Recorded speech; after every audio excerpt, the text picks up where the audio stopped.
Казахстан выдвигает инициативу запуска новой артерии Среднего коридора, которая может пройти через территорию Армении и открыть для Астаны дополнительный сухопутный выход к турецким портам по маршруту Казахстан, Каспий, Южный Кавказ, Турция.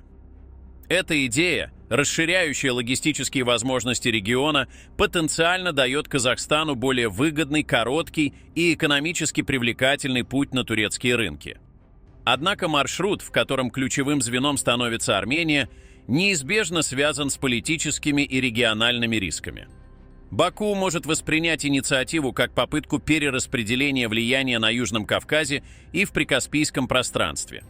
Азербайджан традиционно стремится контролировать транзитные коридоры региона и вряд ли захочет делить инфраструктурные возможности с Арменией или Казахстаном, особенно если речь идет о маршруте, проходящем в обход азербайджанской территории. Среди других препятствий – закрытая армяно-турецкая граница, остающаяся ключевым барьером на пути превращения Армении в полноценное транзитное звено. Несмотря на это, сама концепция открывает для Армении возможность занять роль моста между Центральной Азией и Турцией, позицию, которую Ереван долго стремился укрепить на международной арене. Реализация подобного проекта потребует не только политического урегулирования отношений с Анкарой, но и выстраивания новой архитектуры отношений с Баку, а также масштабных внутренних инвестиций. Речь идет о модернизации автотрасс, железнодорожных линий и логистических узлов, что возможно лишь при привлечении внешних инвесторов. На этом фоне премьер-министр Армении Никол Пашинян отметил, что Ереван ожидает конкретных инвестиционных программ от Европейского Союза в рамках проекта «Перекресток мира», включая инициированный ранее ТРИП – маршрут Трампа. По словам Пашиняна, после Вашингтонских соглашений интерес к Армении среди зарубежных инвесторов заметно вырос, и Ереван рассчитывает на более глубокое вовлечение Европы в региональные инфраструктурные инициативы. Он напомнил, что ЕС несколько лет назад выделил Армении финансовый пакет в 2 миллиарда 600 миллионов евро, из которых более 500 миллионов уже были инвестированы, в том числе через банковскую систему и кредитование частного сектора, что подтверждает готовность Брюсселя поддерживать проекты, укрепляющие региональную связность. На этой неделе Верховный комиссар ЕС по вопросам расширения Марта Кос заявила о потенциальном участии Евросоюза в проекте ТРИП. Она отметила, что ЕС внимательно изучает возможность подключения к инициативе, учитывая, что ТРИП должен стать частью более широкой системы транспортных коммуникаций, связывающих Центральную Азию с Европой. Косас подчеркнула, что формально ТРИП является соглашением Армении и США, однако ЕС ведет консультации с Вашингтоном в контексте общей региональной взаимосвязанности. По ее словам, 42-километровый участок дороги, который должен соединить Азербайджан с Нахичеванью через территорию Армении, не может рассматриваться отдельно от других инфраструктурных направлений. Брюссель заинтересован в комплексном развитии транспортных коридоров как в направлении Центральной Азии, так и Европы с учетом интересов всех вовлеченных сторон.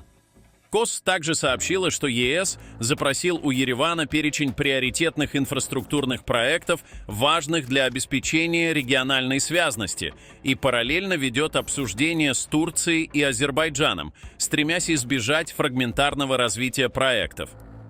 Помимо этого, в СМИ появилась информация, что Турция может открыть сухопутную границу с Арменией в ближайшие месяцы. Формально – ради торговли, но по сути это геополитический шаг и новая конфигурация на Кавказе. Анкара решает 3 задачи: возвращает себе роль регионального модератора, снижает зависимость Еревана от Москвы, усиливая собственное влияние, и стремится контролировать транскавказские маршруты восток-запад. Для Армении это и шанс, и испытание. Граница даст импульс бизнесу и транзиту, но потребует четкой стратегии. Не эмоций, а долгосрочного курса. Это не мир, а новая игра. Открытая граница также повышает вероятность активного выхода Украины на армянский рынок, благодаря широкой линейке товаров и высокой конкурентоспособности. Армения получит выбор: Украина – экономическую точку опоры, регион – новую логику взаимной выгоды. Но вместе с возможностями придут и риски – перераспределение влияния и давление крупных игроков. Поэтому главный вопрос – с какой стратегией Армения войдет в этот момент? Отметим, что итоговые последствия будут зависеть не от Турции, а от решений самого Еревана. Параллельно продолжаются дискуссии вокруг участия Армении в ОДКБ, что усиливает политический фон вокруг региональных инициатив. После создания французской оборонной миссии в Армении в январе 2023 года сотрудничество между Ереваном и Парижем вышло на новый уровень. В октябре того же года Франция одобрила заключение контрактов на поставку вооружения Армении, а в феврале 2024 года состоялся официальный визит министра обороны Себастьяна Лекорню, по итогам которого были подписаны новые оборонные соглашения. Армянские эксперты отмечают, что Париж рассматривает Армению не как временного клиента, а как долгосрочного военно-технического партнера, открывая для нее путь к модернизации оборонной инфраструктуры и крупным закупкам. На этом фоне формируется впечатление постепенного охлаждения отношений Армении с ОДКБ, несмотря на отсутствие официального выхода из организации. В США же звучат заявления иного характера. Влиятельный аналитический центр Atlantic Council, обсуждая роль Турции в Центральной Азии и на Южном Кавказе, недавно заявил, что Армения и Таджикистан должны стать частью турецких республик и турецкого мира. Эта позиция подчеркивает различия между европейским и американским подходами. В Европе Армению воспринимают как самостоятельного партнера и стремятся укрепить ее независимость, тогда как часть американского экспертного сообщества рассматривает регион через призму усиления Турции и интеграции отдельных государств в систему турецкого мира. Учитывая влияние Atlantic Council на американскую политику, такие заявления приобретают особую значимость. В результате складывается сложная и многослойная картина. Армения одновременно развивает отношения с ЕС, укрепляет сотрудничество с Францией, участвует в транспортных проектах с Казахстаном и США и пытается удерживать баланс с региональными соседями. Каждый проект, будь то казахстанская инициатива, перекресток мира или ТРИП, требует не только финансирования, но и тонкого дипломатического расчета.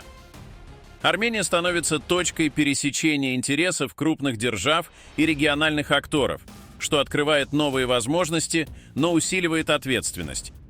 Как будут развиваться процессы дальше, покажет время, а выводы остаются за зрителем.